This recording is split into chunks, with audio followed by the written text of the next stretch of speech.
Let me tell you something shocking, something almost no one dares to say about the modern marriage market in China. Today, it's no longer a simple story of love, it's a battlefield, and if you're trying to navigate it in cities like Beijing, Shanghai, Shenzhen, or Hangzhou, brace yourself.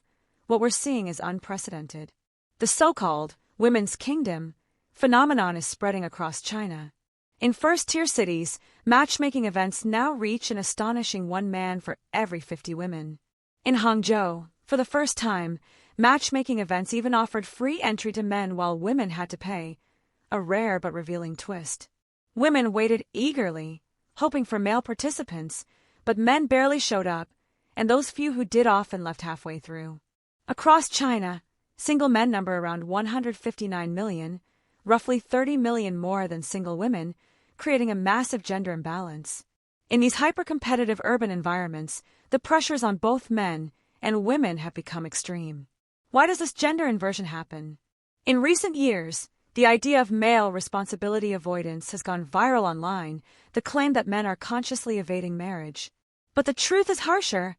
Men aren't actively fleeing, they are being scared off by a marriage market dominated by capitalized expectations, social media hype, and impossible standards. When their silent effort and dedication fail to get fair recognition, men are forced to lie flat, abandoning marriage as a life goal. In 2024, nationwide marriage registrations dropped to 6.106 million couples, down 1.574 million from 2023, the lowest in nearly 40 years.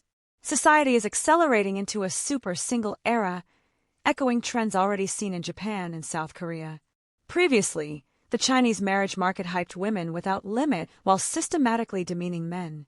A 25-year-old woman, 1.6 meters tall with a 3,000 yuan monthly salary, if reasonably attractive, could be treated like a goddess. Meanwhile, a 30-year-old man with decent looks, 1.75 meters tall, and earning over 10,000 yuan per month, without a car or house, might not even qualify to enter the market. Walk through the matchmaking corners in Shanghai or Shenzhen, and you'll see women's standards far exceeding men's. Men are often expected to earn 500,000 yuan annually, own a house and a car, have parents with retirement funds, and even provide tens of thousands in bride price. Meanwhile, online advice encourages women to leverage dowry and bride price as personal premarital assets while telling men with insufficient wealth to avoid marriage altogether.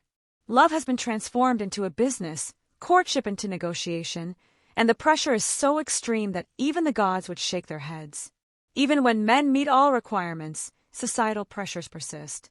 Holidays like 520, Valentine's Day, or even the first autumn milk tea are now capitalized tests of love, fail to spend enough, and a man is labeled a common man or a phoenix man.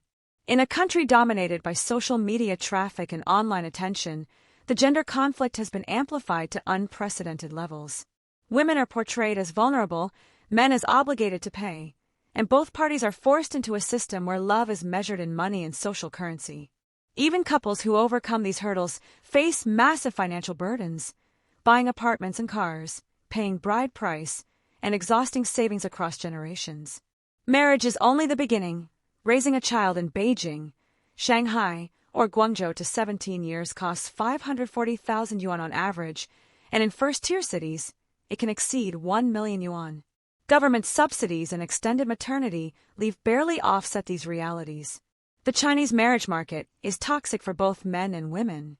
Misguided social narratives have commodified women's bodies, turning what should be mutual love into negotiation and calculation. If these distorted views continue, men may fully retreat from the market, leaving traditional marriage at risk of collapse. This is not just a demographic or economic problem, it is a social earthquake, and it's happening right now in the streets, offices, and matchmaking halls of China's largest cities. Genuine human connection is being replaced by money, metrics, and market value. Without serious change, the age of sincere, heartfelt partnerships in China may soon become a relic of the past.